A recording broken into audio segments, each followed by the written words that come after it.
सो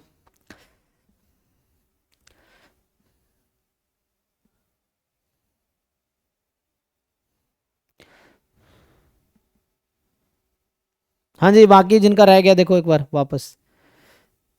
हाँ जी भाई प्रियांशु बताओ नेक्स्ट क्वेश्चन में क्या डाउट है, नेक्स्ट क्या है तुम्हारा? सर इसके ऊपर वाला जो है, मतलब x cube plus Y cube by square plus Y square, हम्म मतलब पोलर से करूंगा तब तो ये हो जा रहा है, जैसे आर आ जाएगा तो जीरो हो जाएगा। हम्म बट सर हम लोग ऐसे X square plus Y square को K times X cube plus Y cube ले सकते हैं, K time X cube plus Y cube. क्योंकि एक्स वाई जीरो जीरो पे ओरिजिन से पास तो कट जाएगा, तो वो ले सकते हैं क्या?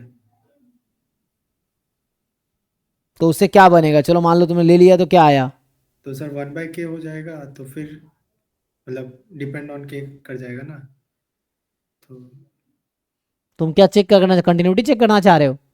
हाँ मतलब पोलर से हो जा रहा है। मैं पूछ रहा था लाइक एक और ऐसा क्वेश्चन था ना कि x square plus Y square by X plus K, तब हाँ हम हाँ ले करके लेते हैं देखते हैं, कोई दिक्कत नहीं। X cube plus Y cube बराबर x square plus Y square. तो यहाँ पे इसकी डिग्री ज़्यादा है, इसकी डिग्री कम है। हाँ तो हाँ, अगर हम लेते हैं अब एग्जांपल के लिए, तुम ये कह रहे हो कि x square plus Y square बराबर x cube plus Y cube के टाइम, है ना? तो ये हाँ। हमेशा पॉजिटिव है, तो इसको भी पॉजिटिव होना पड़ेगा। Yes sir. तो पता है ये क्वेश्चन क्या इंप्लाई करेगी? मतलब तब के हम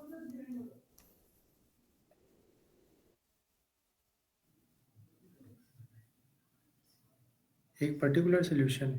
हाँ, तो इनडायरेक्टली तुम एक्स को एग्जैक्ट जीरो, वाई को एग्जैक्ट ले रहे हो, तो वो 0.0 का फॉर्म हो जाएगा। जो तुम समझ रहे हो के क्या है, वो के नॉट डिफाइंड टाइप का हो जाएगा। ऐसा कोई के मुझे लग रहा है ही नहीं। तुम बताओ कोई ऐसा पॉइंट जो इसको सेटिस्फाई कर रहा हो 0 0 के अलावा। चलो के को 1 रख लो, अभी ये सोचो कि x square plus Y square बराबर x cube plus y cube. कोई भी ऐसा वन बताओ। वन पे हो जाएगा। हाँ, वन वन, दोनों को वन ले लूंगा। तो 1 1 है, लेकिन यहां पे हम्म। तुम्हारा 1 1 के को 1 रखने पे सेटिस्फाई कर जाएगा ना। फिर के यस। को 2 रखने पे क्या आएगा?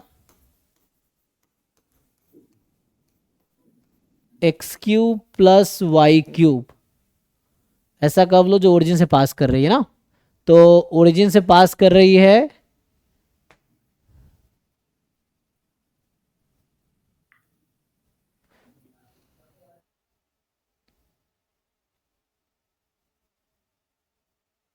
और क्या पॉइंट है कोई जस्टिफाई करे? मतलब इन जनरल के अगर रखे तो कोई जनरल पॉइंट मिलेगा हमें? ग्राफ कैसा होगा इसका अगर तुम ग्राफ बनाओगे तो? नहीं सर। अगर के इन जनरल रखेंगे, जैसे इसी के लिए कोई पॉइंट मिलेगा? एक तो 0 0 मिलेगा, इसके अलावा कुछ मिलेगा?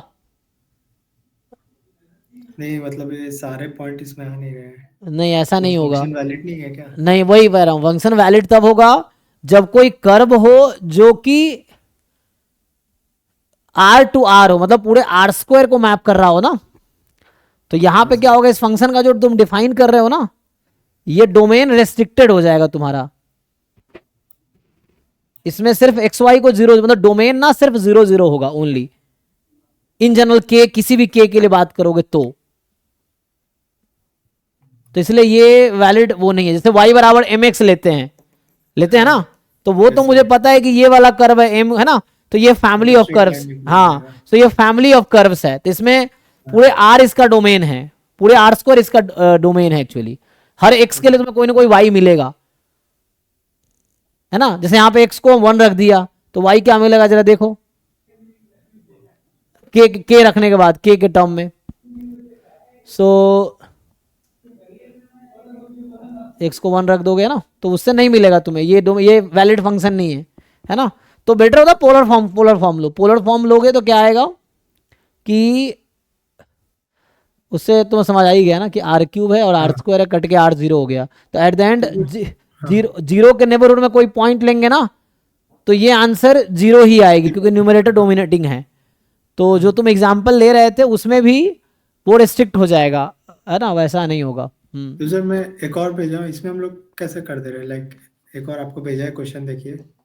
हाँ मतलब तो X square plus Y square करके जो है। ठीक है। तो इसमें यहाँ पे है, देखो उसमें टर्म्स अलग थे, कंडीशन ध्यान से देखो, तुम्हारे उस वाले कंडीशन में कंडीशन क्या है, x इक्वल्स टू 0 और y इक्वल टू हाँ वहां था कि एक्स वाई जीरो जीरो नहीं होने चाहिए। यहां समझो कि उस फंक्शन में ये है कि ओरिजिन के अलावा किसी भी पॉइंट पे फंक्शन डिफाइंड है और ओरिजिन पे जीरो है, ठीक है।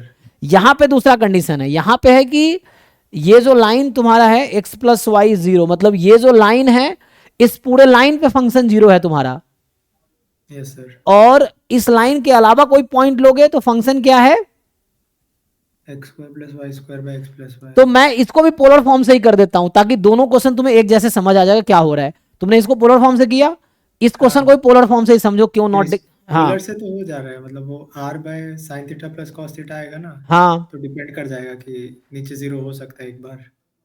वो नॉट डिफाइंड आ जाएगा, इसलिए लिमिट डज नॉट हाँ एग्जिस्ट हो रहा है, हाँ क्योंकि sine theta plus cos theta बहुत सारे थीटा के 0। लिए जीरो हो जाएगी, हाँ तो जीरो हो जाएगी तो नॉट डिफाइंड आ जाएगी। हाँ ये है, तो वो ठीक अप्रोच है ना, polar form is a best approach, उसमें क्या दिक्कत है। अच्छा तुम ये कह रहे हो कि इसके लिए कि एक्स हाँ, प्लस इसमें Y is equal to k times X square plus Y square. X square plus Y square, ये किसका इक्वेशन है,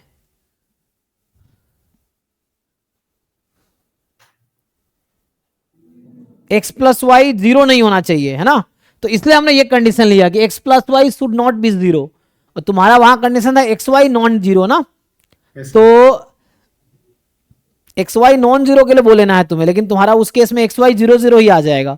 यहां पे क्या हो रहा है कि एक्स प्लस वाई जीरो नहीं है, तो एक्स प्लस वाई जब जीरो नहीं है तो ये भी जीरो नहीं होगा, सर्कल्स बन जाएंगे ये सारे। ये भी जीरो नहीं होगा ना, ये है हाँ हाँ। तो ये सर्कल वाले पॉइंट्स को रिप्रेजेंट करेगा कि अगर एक्स प्लस वाई जीरो नहीं है, मान लो वन है, एक्स प्लस वाई वन है, यस तो सर, यहां पे ऐसा नहीं सिर्फ जीरो पे रेस्ट्रिक्ट हो रहा है ये, कि एक्स प्लस वाई को जीरो लूंगा तो इस तरह के सारे पॉइंट्स आ जाएंगे, हाँ सही कि इसमें कि जो भी अगर है ना एप्सिलॉन ले लो तो इस तरह के पॉइंट्स, ये फैमिली ऑफ कर्व जनरेट कर रहा है, वो फैमिली ऑफ मतलब कर्व वो बना नहीं पा रहा था, मतलब फंक्शन नहीं बन पा रहा था कंटिन्यूस। तो हाँ वो फैमिली ऑफ मतलब कर्व जनरेट नहीं कर पा रहा था, वो एक पॉइंट पे आकर रेस्ट्रिक्ट हो जा रहा था, ये है। यस सर, ठीक है। अरे polar form is a good approach, उसमें कोई दिक्कत नहीं है। मतलब पोलर से हमेशा आंसर मिल ही जाएगा ना, मैं तो हाँ बस हमेशा मिलेगा, एग्जैक्टली तुम्हें सही से लगाना है, हमेशा आंसर मिलेगा।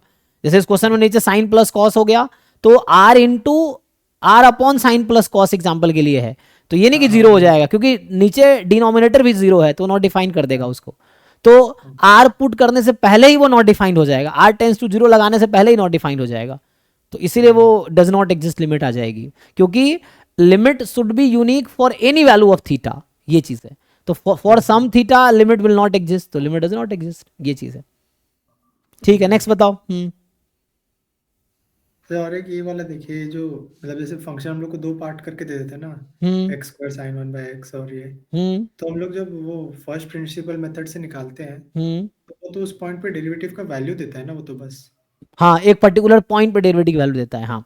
तो हम लोग को जैसे यहाँ चेक करना है एफ डैश एक्स कंटिन्यूस है कि नहीं, हम्म तो क्या इसको वैसे करेंगे कि ऊपर वाला को देखो, डिफरेंशिएट कर दो, तो नीचे वाले जो को? न्यूमेरेटर जो x not equal to zero की कंडीशन है ना, यस वो सर, फंक्शन कॉन्टिन्यूअस है। प्रॉब्लम सिर्फ तब है क्योंकि जीरो को जीरो पे अलग डिफाइन किया, नॉन जीरो पे अलग डिफाइन किया, तो अगर ये फंक्शन जीरो पे डिफरेंशिएबल हो गया हाँ तो इसका मतलब पूरे आर पे डिफरेंशिएबल है ये, यस सर, इसलिए हम डिफरेंशिएट कर देते हैं, ये चीज है।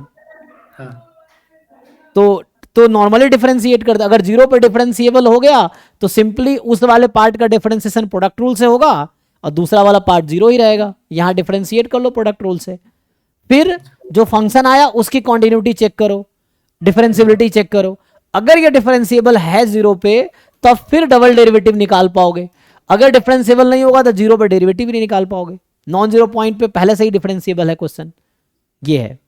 तो सर हम लोग को जब ऐसे पार्ट्स में देता है टुकड़ों में, हाँ तो हम लोग को बस पहले चेक करना है कि क्या वो पूरा पे डिफरेंशिएबल है, हाँ अगर हो जाता है तो हम लोग ऊपर नीचे अलग अलग डिफरेंशिएट कर मतलब सकते हैं। इस फंक्शन में point of discontinuity maximum zero ही हो सकती है, हाँ उस पे जीरो के हाँ, अलावा हाँ की माइंड कंटिन्यूअस है, डिफरेंशिएबल है, तो बस जीरो पे चेक करना होता है, अगर जीरो पे डिफरेंशिएबल हो गया मतलब हर पॉइंट पे डिफरेंशिएबल है, ये है। फिर हम ऊपर नीचे अलग अलग डेरिवेटिव डिफरेंशिएट कर कर सकते हैं, सकते हैं। कंपेयर कर सकते हैं। हम्म और सर ये जो कांस्टेंट फंक्शन है, हम्म उसको क्या इनफाइनाइटली डिफरेंशिएबल बोलेंगे, लाइक एक बार करते ही जीरो हो गया फिर हाँ तो उसको? इनफाइनाइट है ना, क्योंकि जीरो का डेरिवेटिव जीरो ही आता रहेगा, कोई दिक्कत नहीं है, अच्छा ओके सर। जीरो का डेरिवेटिव जीरो ही है।